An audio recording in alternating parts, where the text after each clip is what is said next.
എനിക്ക് ഞാൻ തയ്ക്കാറാണ് താമസം. അപ്പം ബെല്ലടിച്ചിട്ട് പോയാൽ അത്ര അടുത്തായിരുന്നു മോഡൽ സ്കൂള്. അപ്പോൾ അങ്ങനെ അടുത്ത് കോളേജിലായപ്പോഴും നടന്ന് തന്നെ പോകാനുള്ള അടുപ്പമുണ്ടായിരുന്നുള്ളൂ. പക്ഷേ എൻ്റെ വീടിൻ്റെ അടുത്തൊരു ആംഗ്ലോ ഇന്ത്യൻ ഫാമിലി താമസമുണ്ട്.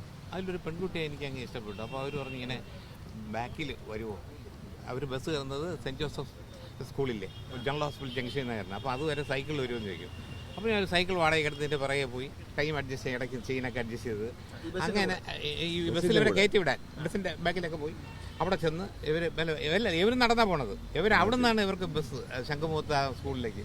അങ്ങനെ ഞാൻ ജനറൽ ഹോസ്പിറ്റൽ ജംഗ്ഷനിൽ അവർ നിൽക്കുമ്പോഴത്തേക്ക് സൈക്കിളിൽ ഇങ്ങനെ പോകുമ്പോൾ ആ ജനറൽ ഹോസ്പിറ്റലിൽ നിന്ന് കാലിൽ പ്ലാസ്റ്റർ ഇട്ട ഒരാൾ നടന്നത്. ഞാൻ ഈ സൈക്കിളുണ്ടെന്ന് കാലിലിടിച്ച് അയാൾ ആ വേദന സഹിക്കാൻ വേദന ഈ പെണ്ണുങ്ങളുടെ മുമ്പ് വെച്ച് എന്നെ ഉടുപ്പ് തുള്ളിയെടുത്തിട്ട് കവാലക്കുറ്റിക്ക് 2 അടി അടിച്ചത് പറഞ്ഞതും ഞാൻ സഹിച്ച്. എന്നെ ചതിച്ചത് ട്രാൻസ്പോർട്ട് ബസ്സിലെ കണ്ടക്ടറാണ്.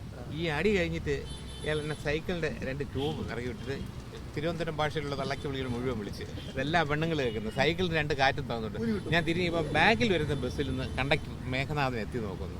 അച്ഛൻ നമ്മുടെ വീടിൻ്റെ അടുത്ത് നോക്കുന്ന അച്ഛൻ്റെ ഫ്രണ്ടാണ്. അയാൾ വീട്ടിൽ ചെന്ന് പറഞ്ഞു കൊടുത്തു. ജനറൽ ഹോസ്പിറ്റൽ ജംഗ്ഷനിൽ കിടന്ന് അടി വാങ്ങിക്കുന്നുണ്ട്. പെണ്ണുങ്ങളുടെ പുറകെ പോയിട്ട് അടിയും കൊടുത്ത് സൈക്കിളിൻ്റെ കാറ്റ് ഊരി വിട്ടു. അങ്ങനെ എന്നെ KSRTC ചതിച്ചിട്ടേ ഉള്ളൂ. അതാണ് എൻ്റെ അനുഭവം. മറക്കാൻ പറ്റത്തില്ല. പക്ഷേ ബസ്സിലെ അനുഭവങ്ങൾ വേറെയുണ്ട്. എനിക്കിപ്പോഴും ഒരു അഭിമാനമായിട്ട് തോന്നുന്ന സംഭവമുണ്ട്. എനിക്കൊന്ന് 2001 2002 കേരളത്തിൽ ആദ്യമായിട്ടൊരു വോൾവോ ബസ് അന്ന് 2000 മിനിസ്റ്റർ ആയിരുന്നപ്പോൾ ഇത് ഇവിടുത്തെ എൻ്റെ പാലസിൽ നിന്നാണ് ഓടുന്നത്. അത് ഓടിച്ചിറക്കിയത് ഗണേഷ് കുമാർ സാറായിരുന്നു. അല്ലേ ഓർമ്മയില്ല അല്ലായിരുന്നു. അപ്പോൾ ഞങ്ങൾ അങ്ങനെയാണ് ഒരു വോൾവോ ബസ് വിടുന്നത്. കേരളത്തിൽ ആദ്യത്തെ വോൾവോ ബസ്സാണ്. അത് കഴിഞ്ഞിട്ട് ഞാൻ ഒരാഴ്ച കഴിഞ്ഞപ്പോഴത്തേക്കും പത്രത്തിൽ കേസ് വരുന്നു. ഹെവി ലൈസൻസ് ഇല്ലാതെ മിനിസ്റ്റർ ഗണേഷ് കുമാർ ബസ് ഓടിക്കുന്നത്. അയാൾക്ക് അറിയില്ലായിരുന്നു ഗണേഷ് 5-6 കൊല്ലത്തിന് മുമ്പേ ലൈസൻസ് എടുത്ത കാര്യം. അതൊക്കെ പത്രത്തിൽ വന്ന സംഭവമാണ്. ഭയങ്കര രസമുള്ള സംഭവങ്ങളാണ്. പിന്നെ ഇപ്പോൾ എത്രമാത്രം വോൾവോ ബസ് നമ്മൾ വിചാരിച്ചത് ബാംഗ്ലൂരുകാർക്ക് മാത്രം ഉള്ളായിരുന്നല്ലേ. ഇപ്പോൾ കേരളത്തിൽ എത്ര വോൾവോ ബസ് ഉണ്ട്? അല്ല ലോ ഫ്ലോർ എല്ലാം ഇതൊക്കെ കേരളത്തിൽ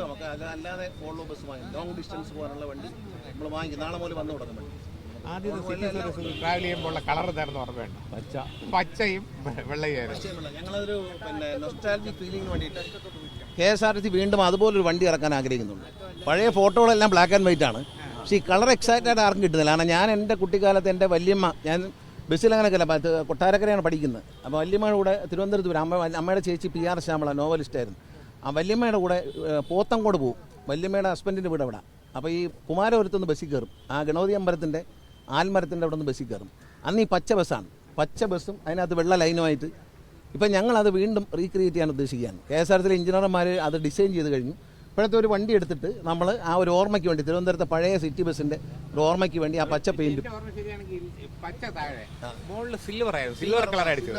അപ്പോൾ ബാലകൃഷ്ണ സാർ മിനിസ്റ്ററായിട്ട് വന്നപ്പം ഇത് വലിയ എക്സ്പെൻസീവ് ആണെന്ന് തോന്നി. അലുമിനിയം പെയിന്റ് അടിക്കുന്നില്ലേ. നമ്മൾ സാധാ പെയിന്റ് അടിച്ചാൽ ചെലവ് കുറയ്ക്കാൻ വേണ്ടി അലുമിനിയം അല്ലെങ്കിൽ ഈ അടിച്ചാൽ മുതലാവത്തില്ലല്ലോ. അന്നത്തെ ചുവപ്പ് മഞ്ഞയായി.